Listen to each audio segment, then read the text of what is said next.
about last night. I didn't think I could be shocked anymore by anything Donald Trump has to say.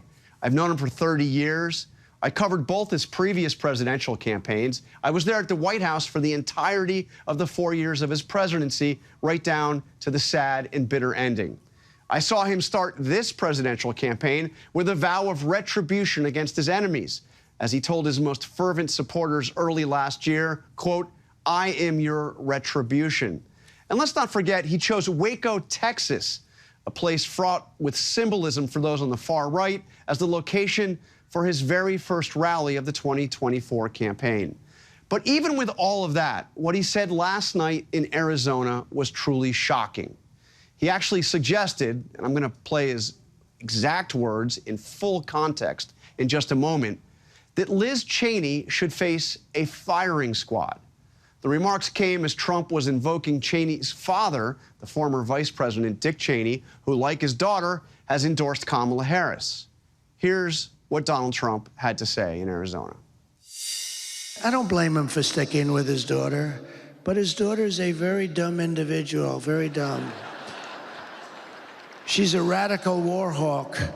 Let's put her with a rifle standing there with 9 barrels shooting at her, okay? Let's see how she feels about it. You know, when the guns are trained on her face.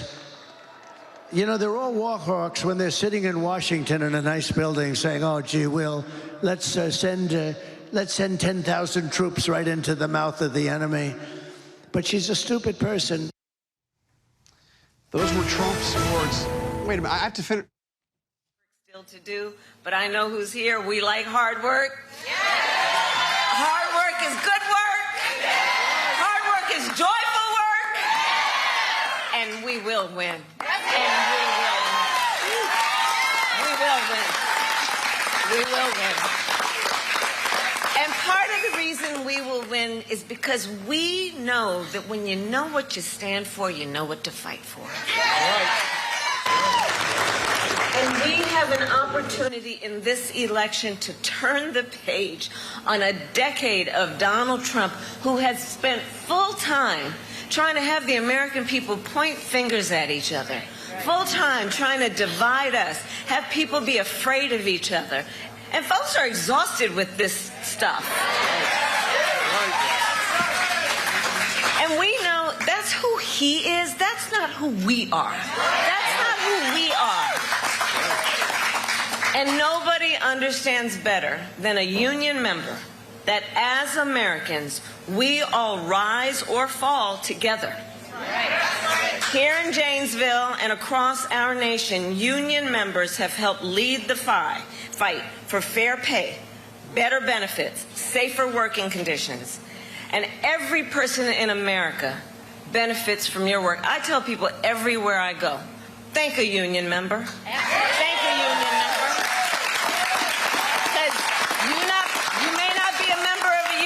But thank a union member if you got a 5-day work week. Thank a union member for your sick leave. Thank a union member for your paid vacation leave. Thank a union member for paid family leave, because it is union members that work and put blood, sweat, and tears into raising the conditions of the American worker wherever they work.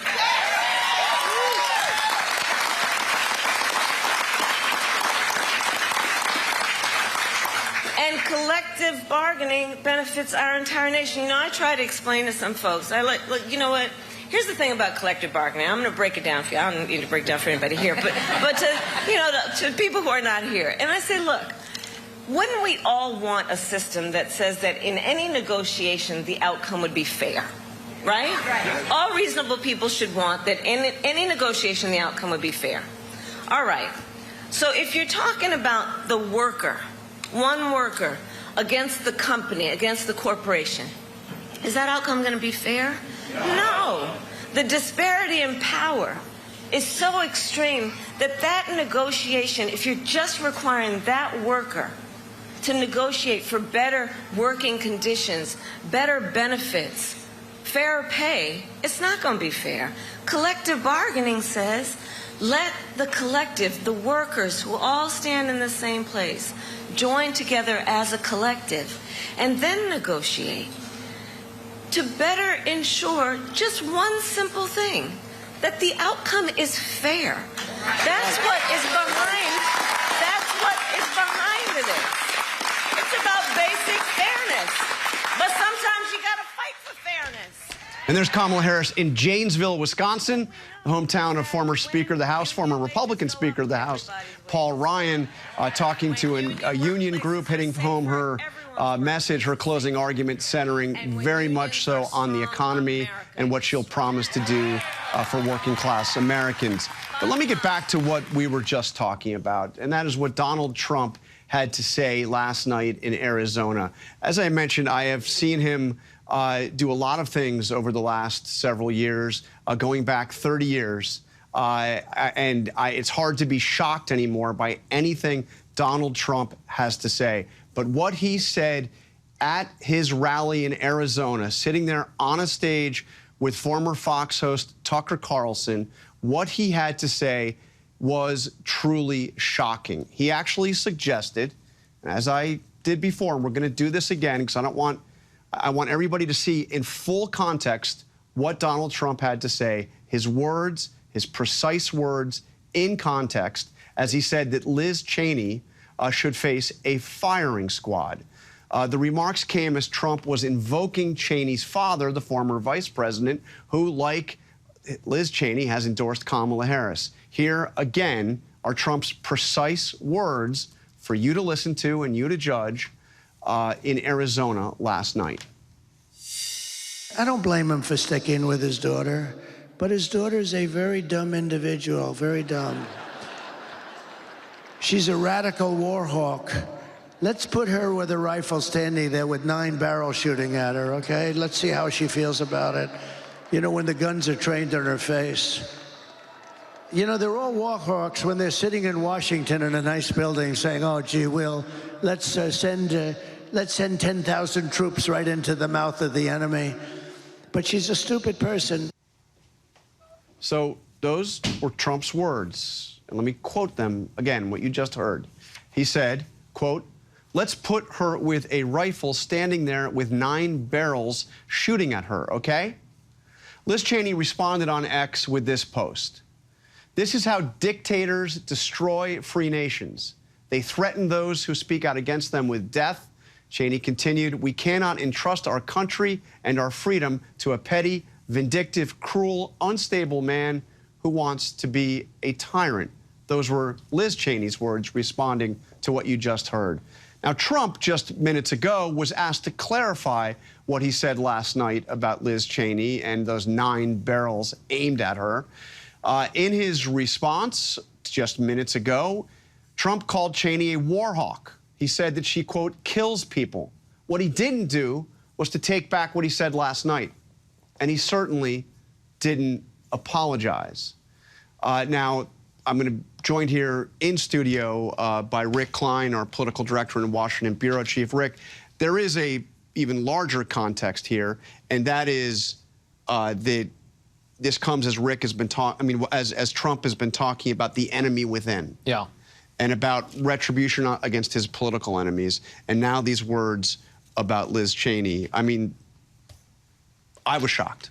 And I think in the political context of this, this is not about, to my mind, is this the thing that breaks the straw that breaks the camel's back? Is this the thing that's going to turn Trump supporters? We're beyond that conversation, John. I think that's safe to say. But what we're not beyond is that this is voting time for millions of Americans. We're talking about 65 million people having already voted, but more than half the country that's going to vote hasn't done so already. There's some universe of people that are making up their minds. There's some universe of people who are truly undecided. It's a vanishingly small group. But this is the news environment and what they're being confronted with and what was put in the news by the candidate himself. He brought this up, as you know, on his own. He decided to go there, decided to do that. He's unapologetic about having raised this. And yes, the broader context is there as well. And you can add it to the list of wild things that Donald Trump has said and wild things that he might do. But to close with this message in the last couple of days is certainly not a way any campaign strategist would design the end stages. Yeah, and look, we're going to take a look at the early voting figures, and Republicans say that there's a lot that they see that looks positive for them. Democrats say not so fast. They see numbers that are favorable to them. Who the heck really knows? But there is a lot of data out there. We're going to talk to the the voter lab folks at the University of Florida who've really crunched the numbers as well. But you've been saying something as you've been looking every morning about what we can discern from early vote and the polls.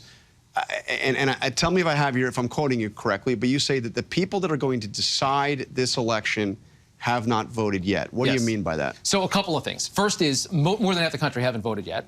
And particularly in the battleground states, a lot of votes still out there. The second, I think, more relevant point for looking at early vote is that most of the people that have voted already are people that vote every cycle, either early or in person on Election Day. It is undeniable that more Republicans are voting early than did 4 years ago. But remember, 4 years ago, Donald Trump told them not to, said that don't trust this system, and it was brand new for a lot of people. So now when you see we're up to 68 million early votes spread across the country, Republicans have closed the gap significantly, and many of them are cheering this and saying, look, this shows that, that there's momentum, this shows that there's excitement around Donald Trump, there's enthusiasm.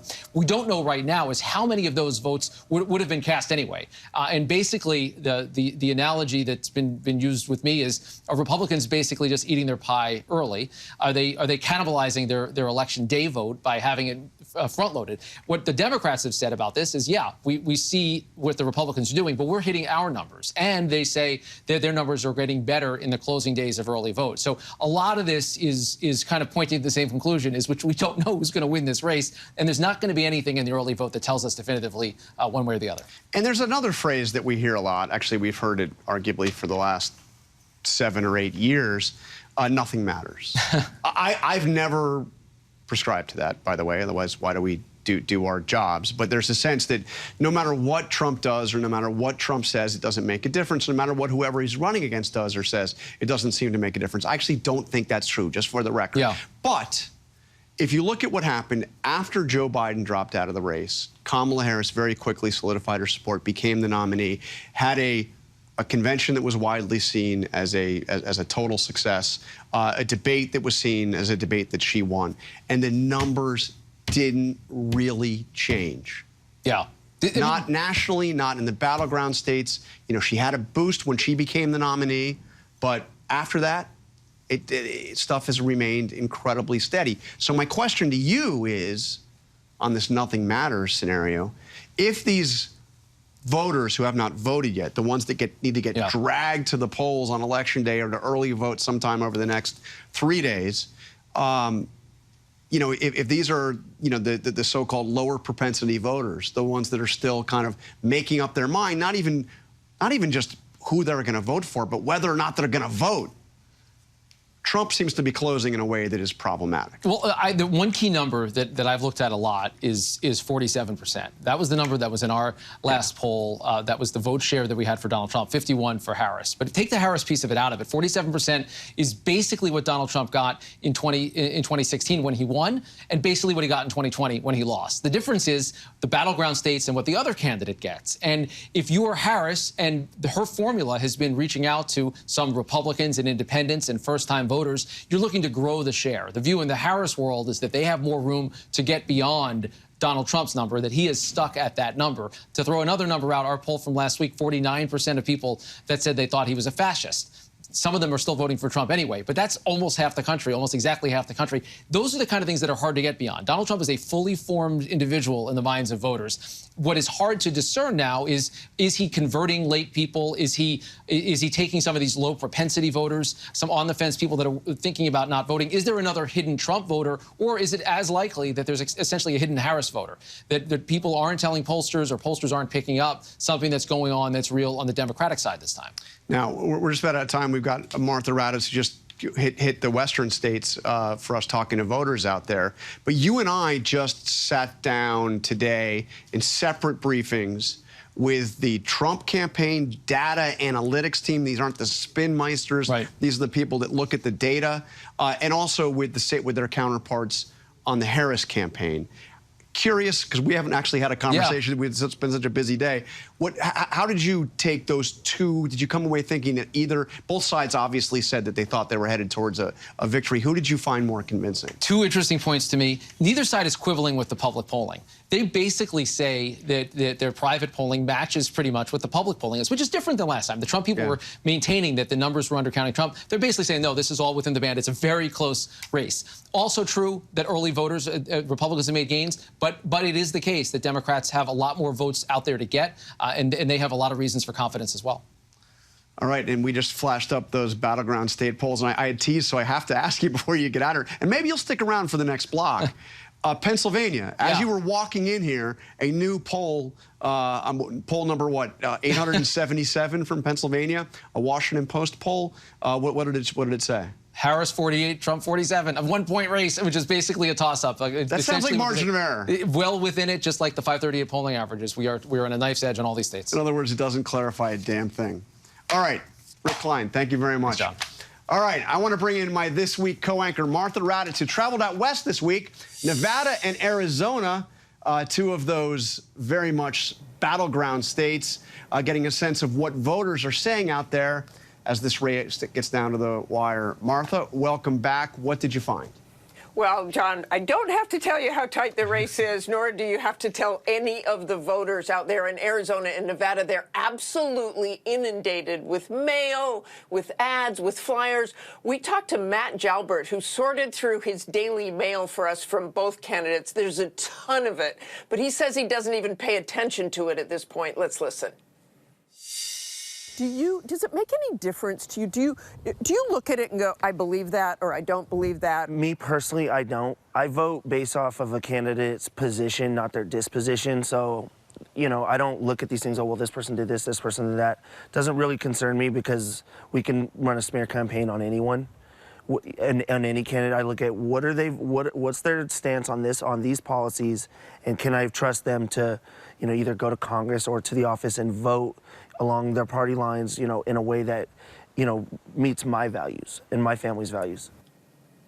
And Matt's values, he is a solid Trump supporter, and it is all about the economy. He says even working 3 jobs, he's struggling to get by. We also talked to a Harris supporter who said economy is the issue. His name is Carlos Padilla, and he is a hotel worker, a pastry chef. Let's listen to him. When you look at immigration today and the border and what's happened, and you see so many people coming across, what do you think? Well, to be honest with you, I'm very disappointed because there is many millions of immigrants already. They've been living in this country for over 30 years. Actually, I have a family that's been living in this country for years and years, and as a matter of fact, their kids already teenagers, you know, and they haven't had opportunity to get a green card. And President Obama promised that he was going to do something, and he didn't do it. And he got 2 periods to do it, and he didn't do anything. Biden didn't do anything. Okay, that was not Carlos Padilla. That was Javier Bajarda.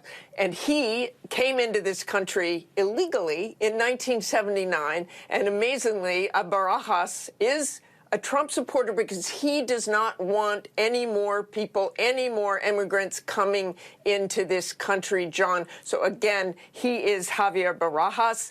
Now let's listen to Carlos Padilla. He is the hotel worker. One that's personal to me is the housing. I pay rent, and the past 3 or 4 years it's gone up substantially a lot. Anywhere between, it went up like $600 to $800. And that's one of the biggest reasons why I'm on this campaign for myself. And I'm noticing a lot of voters have the same type of situation.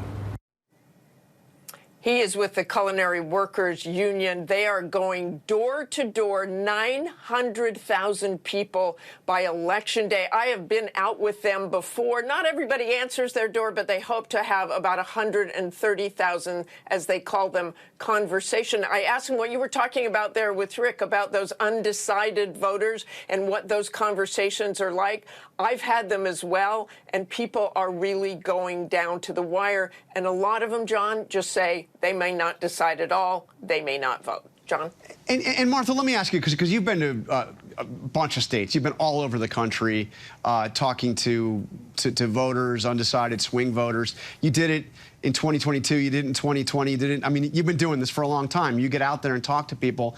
In talking to the campaigns today, the sense is that this will be a high turnout election. We're seeing high early vote. I mean, not as high as 2020, but we were in a pandemic then, and people had to vote by mail. But what is your sense in terms of the level of interest? The campaigns say it's a little bit less, actually, than it was in 2020. What are you seeing on the ground?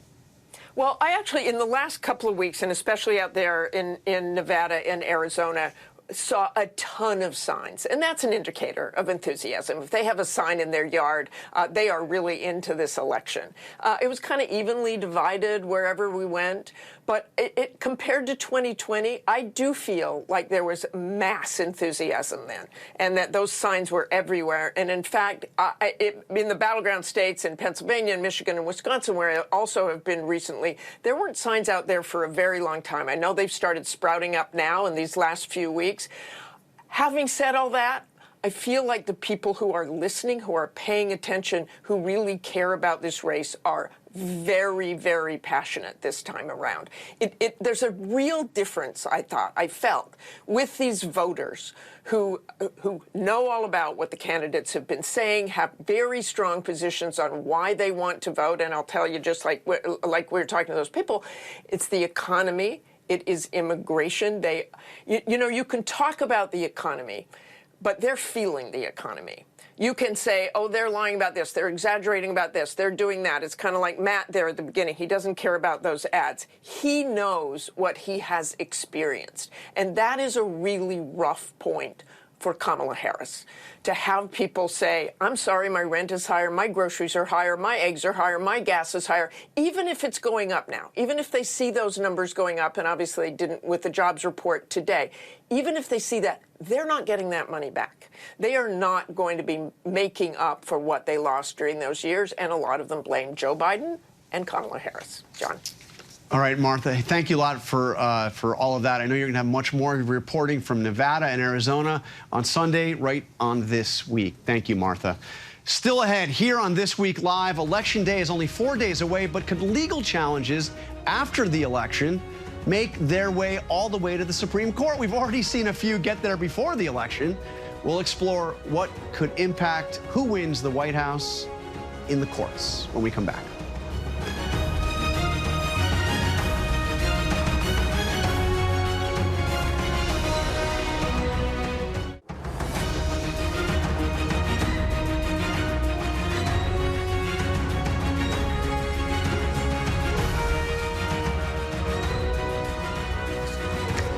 Ever since the Supreme Court's controversial ruling in the 2000 election, that Bush v. Gore case, the possibility that the justice might once again play a key role in deciding a presidential race has loomed over our politics. To be sure, it is, we think, an unlikely scenario this year. But a wave of lawsuits headed towards the court, some of which already reached the court, raises at least the chance that the justices could play an influential role in 2024. Here's ABC's Devin Dwyer with a look at what we should be looking for in the courts. It's already the most litigated election in American history. Republicans and Democrats have bombarded state and federal courts with challenges over vote counting procedures, the purging of alleged non-citizens from voter rolls, and mail ballots missing dates or arriving late after November 5th. Allies of former President Trump say it's about ensuring election integrity. This isn't about throwing an election. This is about having a system that works as best as we can. But critics say the unprecedented legal onslaught is based on false conspiracy theories and aimed at tipping the scale. What they're doing is they're trying to sow distrust in our elections in order to set the stage for potential subversion. 4 years ago, judges appointed by both Democrats and Republicans in 60 cases across 12 states concluded the Trump campaign's election challenges came up short. Even at the U.S. Supreme Court, Trump's 2020 appeals were entirely turned away. The good news is these went into court. Our justice system worked the way it's supposed to, which was one person making a claim they saw something. Doesn't result in a successful challenge. But now the Supreme Court faces new opportunities to potentially influence an election outcome. Republicans in the key state of Pennsylvania want the justices to stop residents from getting a second chance to vote if their mail-in ballot was defective. In Georgia, Republicans are challenging mandatory certification of election results by a legal deadline. And cases from Mississippi and Nevada could allow the high court to decide whether mail ballots that arrive after Election Day must be discarded under federal law. Are you confident our courts will faithfully uphold the votes if contested? I am confident that the courts will faithfully uphold the law, because that is our duty, what we do. Congress explicitly gave the Supreme Court the final word in disputes over the electoral vote count in an effort to avoid a repeat of January 6th.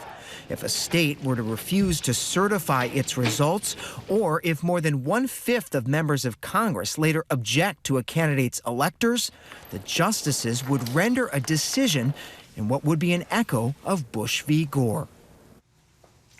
Our thanks to Devin. Let's bring in former Trump Justice Department official and ABC News contributor, Sarah Isgur. Sarah, thank you for joining us. So you spend a lot of time thinking, talking, writing about the Supreme Court. What do you think is the most likely scenario that we're all sitting around sometime between November 5th and January 6th waiting for a Supreme Court decision? Well, obviously, it's a recount scenario. Like you were talking about with Bush v. Gore, that was a question over which ballots to recount, what ballots we're going to count, overvotes, undervotes, remember the hanging chads. The interesting thing is so many states have changed their laws. Florida, of course, now has one of the best election systems in the country. We expect to get their results maybe before any other state. Pennsylvania, Michigan, Georgia, for instance, all have recounts, but it has to be within a half of a single percentage point. That's where you're going to see litigation if the election actually comes that close in these swing states. And we have to distinguish between legal challenges, which can be entirely appropriate. They are the right of a campaign, of a losing campaign or a campaign that is behind, to have legal challenges, and the kind of stuff we saw in 2020, which was an attempt to overturn an election through non-legal measures, having the states take back their certifications, have Mike Pence go in there and undo certified electoral votes. The one that I look at is this effort to try to to go county by county in certification, perhaps holding back certifications if the county doesn't like the results, if the county officials. Do you see this be something that could get to the courts, and how will the courts handle it? Well, let me put these challenges in two different buckets, because even in 2020, a lot of the challenges, the legal challenges that we saw after the election were challenges that should have been brought before the election. How to count absentee ballots, who's on the voter rolls. Those type questions have to be answered beforehand. We do not litigate them afterwards. As you saw, there's a person being prosecuted in Michigan, for instance, for voting illegally. That ballot is going to count, because once the ballot is in, we don't know who it belongs to. We can't pull it back. So all of those challenges have to be done ahead of time. That's why, as Devin said, this so far is the most litigated election we've ever had, with an average of one lawsuit per day in October, over 150 currently still pending. Now, after Election Day, we see a different type of legal challenge. That's how to count, how to certify the vote. As you said, who gets to certify is a process question that almost certainly will need to have been litigated beforehand. But if there's ambiguities, if we're not certain over whether an official must certify, shall certify, may certify, these are the words lawyers live for in statutes. And for those states who changed their laws after 2020, there could be ambiguities that we're not even yet aware of until we see the facts that may lead to us talking about them. And then just one last one. We could talk for hours about all of the possible scenarios, but we had this Virginia case on the Virginia's efforts to purge voters who did not mark that they were citizens on their DMV records.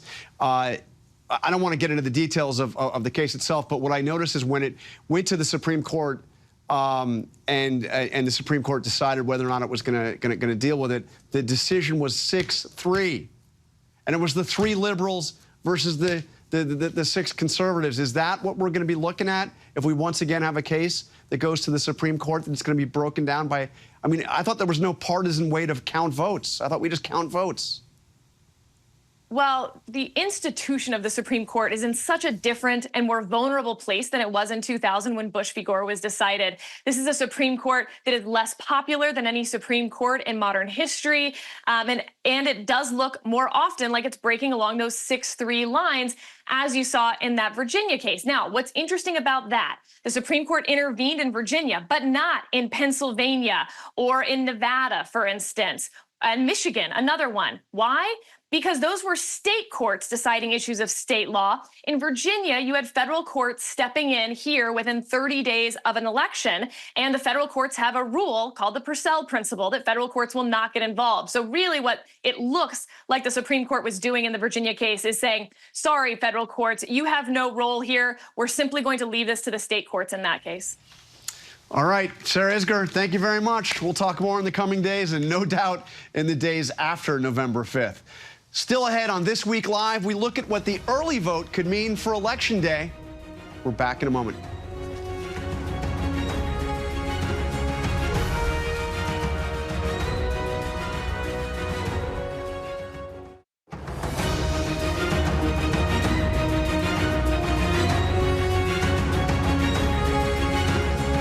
All right, Election Day is just 4 days away, but more than 68 million votes have already been cast.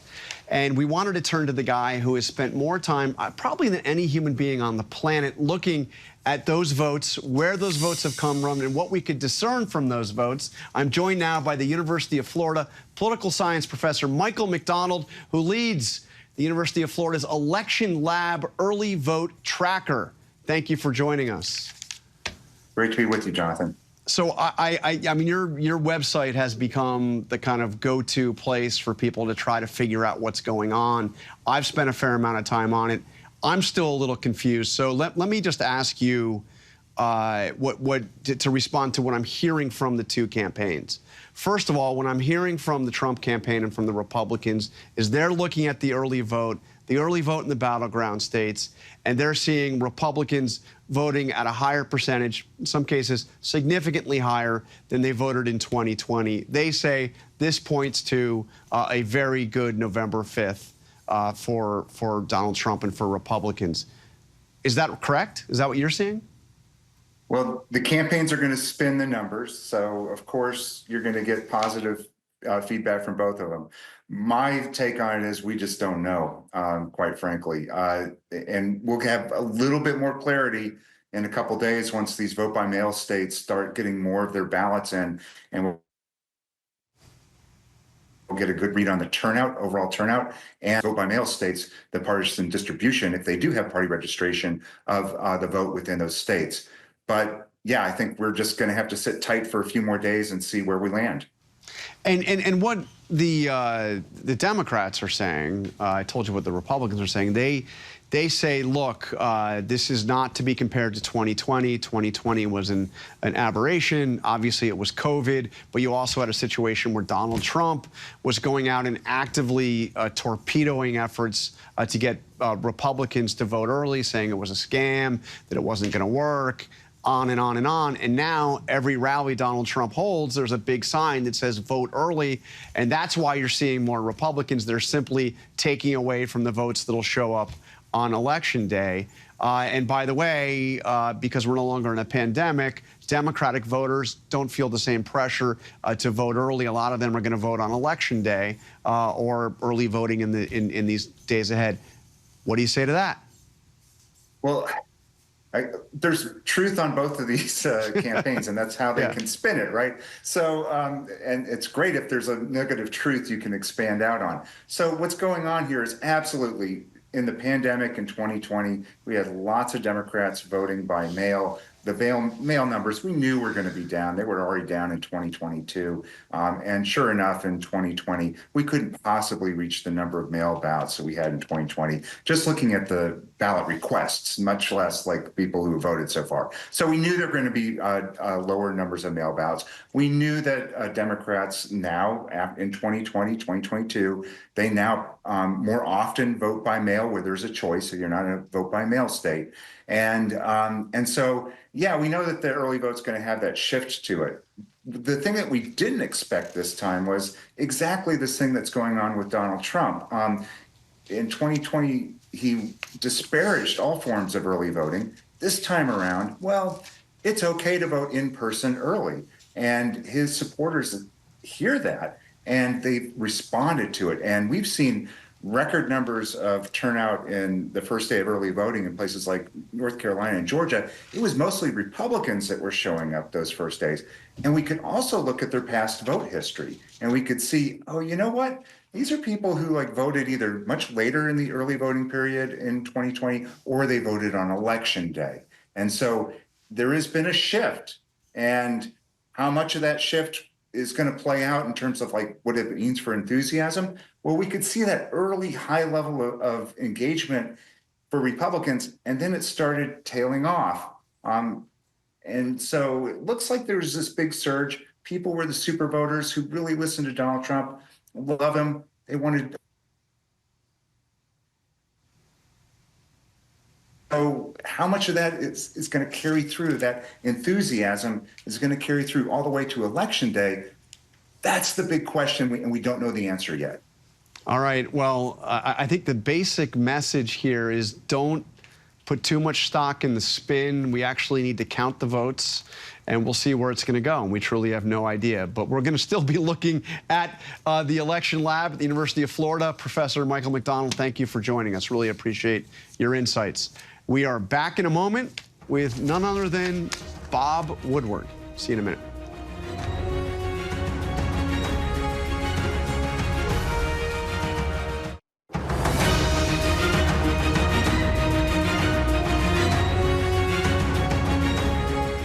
He's covered the last 10 presidents. That's from Richard Nixon to Joe Biden. I'm joined now by the legendary journalist and 16-time New York Times bestselling author Bob Woodward, whose new book, War, is out now. Bob, thanks for joining us. Thank you. So, you know, you wrote so searingly, both in Peril, your previous book, and in this book, about some of the key generals surrounding Donald Trump and what they had to say about him. This has really come to fruition since your book came out. I mean, both what Mark Milley, the former chairman of the Joint Chiefs, told you, saying that that Donald Trump is a fascist to the core and would rule as a dictator if he got back to the White House. And of course, we've heard John Kelly since your book came out. You spent a lot of time covering both Pentagons and the White House.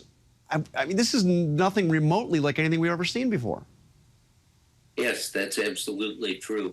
And as I go through the details, I had the luxury of time to do the reporting and discuss with people directly involved in all of these decisions. And what is really significant is we came about that close to having Russia use a tactical nuclear weapon.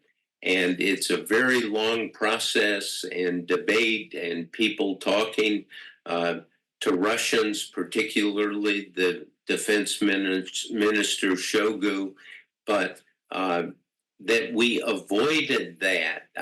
It is a very, very long section of the book. I'm tempted to read it all, and you won't let me do that.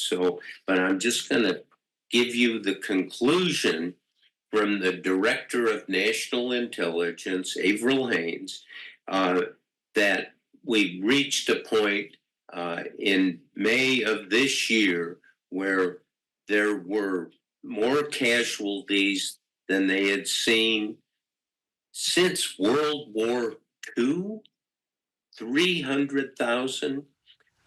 set back the Russian military for years.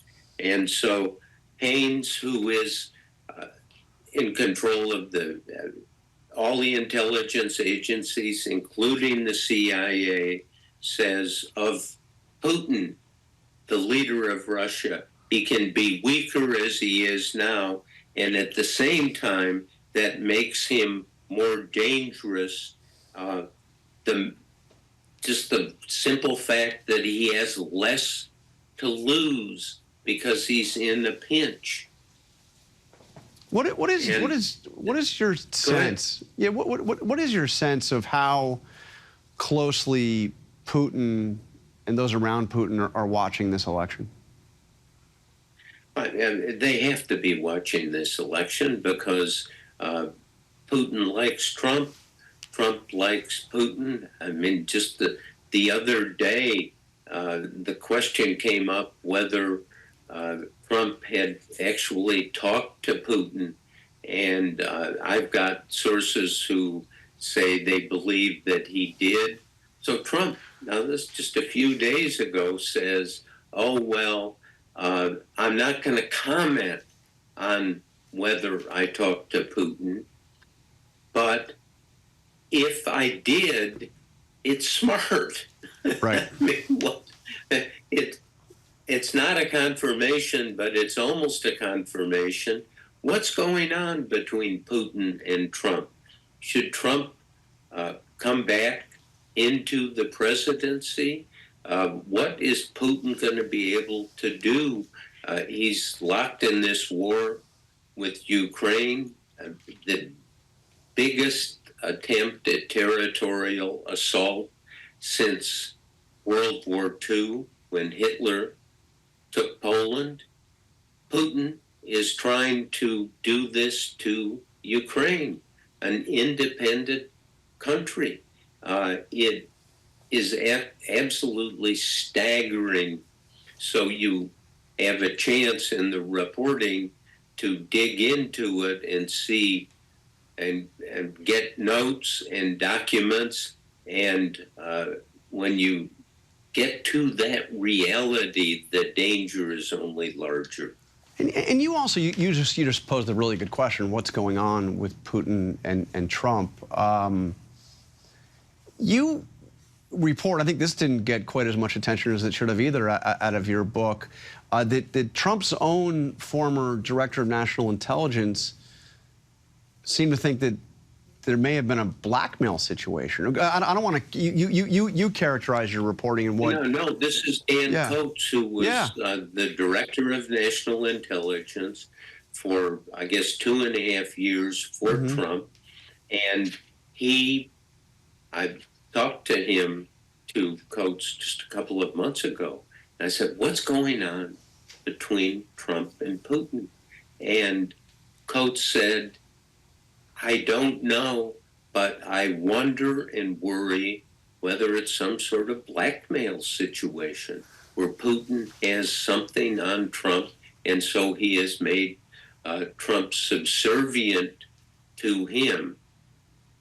You know, there's somebody, Dan Coates, very experienced. He was at the center of this for 2.5 years.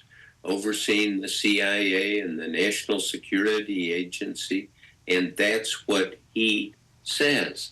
And what's, I think, really revealing here is what the current CIA director, Bill Burns, says. Quote, Putin manipulates. He's professionally trained to do that, to manipulate. Putin's got a plan, as he did when Trump was in office, at playing Trump. And so we have Putin somewhat manipulating Trump, or even maybe worse than that. And as I said the other day, Trump was asked about, said, oh, I'm not going to comment on it. Yeah. But if I talk to Putin, it's smart. Well, that's what we used to call a non-denial denial, although I guess it's not even the denial part, but it's more the non-denial part. Hey, Bob, you're exactly right. Bob, we have to go. Sorry, I really have like 10 seconds left, but let me just very quickly ask you. You've got a collection of tapes, audio, of interviews going back, you know, the entirety of your career. Many of those are confidential sources. Are those going to go like under seal somewhere, and maybe our grandchildren will get a chance to hear all your great conversations, or what? Not this week. All right. Well, whenever you're ready, we've got a place for them right here. All right. Thank you. Thank you, Bob. Really, always great to talk to you. With you, Jonathan. Thank you very much. All right. As you see, there's Donald Trump speaking in Michigan. Let's hear for just a moment what he's got to say. Warren, Michigan. But no, it's different, but there'll never be, in the world, there'll never be anything like what we've done. We've done something that's unprecedented, and we've had fun, but now we have to get, hopefully, to work. We got to win. You got to get out and vote. And then we're going to do a real job for you all, and we're going to meet again many times, I hope. But this has been the thrill of a lifetime for me and for you and for everybody. And now we want to take that thrill and turn it into let's do business, right? Let's do business. So it's great to be back in this beautiful state with thousands of proud, hardworking American patriots. And I'd like to begin by asking a very simple question. I've been doing that lately because it seems so poignant. Are you better off now than you were 4 years ago? I don't think so. I don't think so. It's been...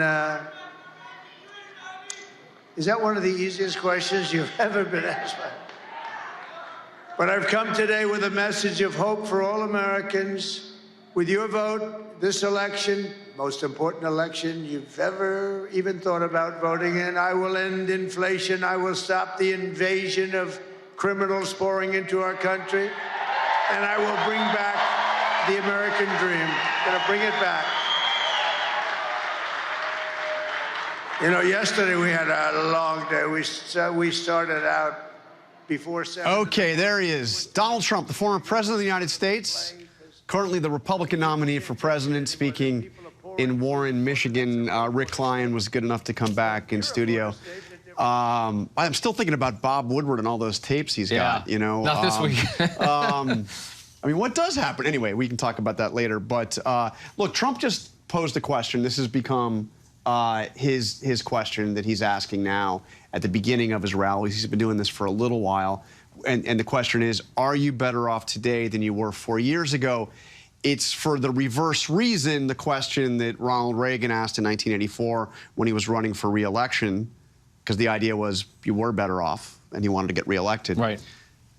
It's interesting. It's because the Trump campaign wants him to be focused on the economy and the economic record, his versus. But I have to just do a little question to you, Rick. I know you were better off, but 4 years ago, the country was in lockdown and thousands of people were dying of COVID. That's not a very good example. It does, I mean, it doesn't sound as cool if you say 4 years and 10 months ago or 5 years ago. Yeah, I think what he means is before about. COVID, but the pandemic. economy was struggling because much of it was still shut down, and people were dying by the thousands across the country of COVID. That's right. I think on the literal 4 years, that's right. But the way people have perceived this economy and the way that people feel like things are going, whether you believe the economic numbers or not, people don't feel it. They see things that have gotten more expensive.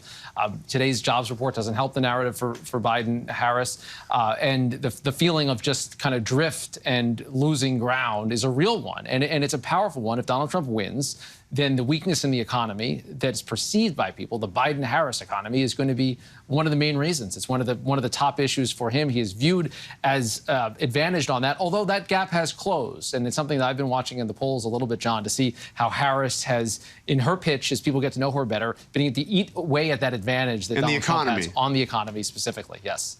She is the vice president, after all, not the president. By the way, I know you have to go, but one thing that's striking, listening to Trump sound almost like reflective at the end of a campaign. We've talked about the stakes in this campaign, and it's undeniable that the stakes are as high as they possibly could be for the country, two very different directions. Arguably, the stakes are the highest for one individual, and that's Donald Trump. If he gets elected, He goes back to the White House, far more powerful than he was the last time he was there. He has a Supreme Court immunity decision that gives him, all kinds of latitude to do what he wants to do. If he doesn't get reelected, he's back in court. He's back in court. He might go to jail. That's It right. could be literally prison or become the most powerful president we've ever seen. We know he's still awaiting sentencing in one set of convictions, but he also has the Jack Smith cases, the classified document case, as well as the January 6th cases that are out there. And he says he would fire Jack Smith. Well, he can't fire him if he's not president again. You're right. The stakes are huge for him. And he said to Tucker Carlson again last night, he's not going to run again. So this is his last campaign, he says, and the stakes are He's also pretty said big. this would be, we wouldn't need to have an election again. So maybe, well, anyway, we'll see. All right, Rick Klein, thank you. This is the first time we have had somebody come on This Week Live twice. Double Two booking, appearances. I love it. Double booking, All so right. thank you very much. All right, we will be right back with a look ahead to Sunday.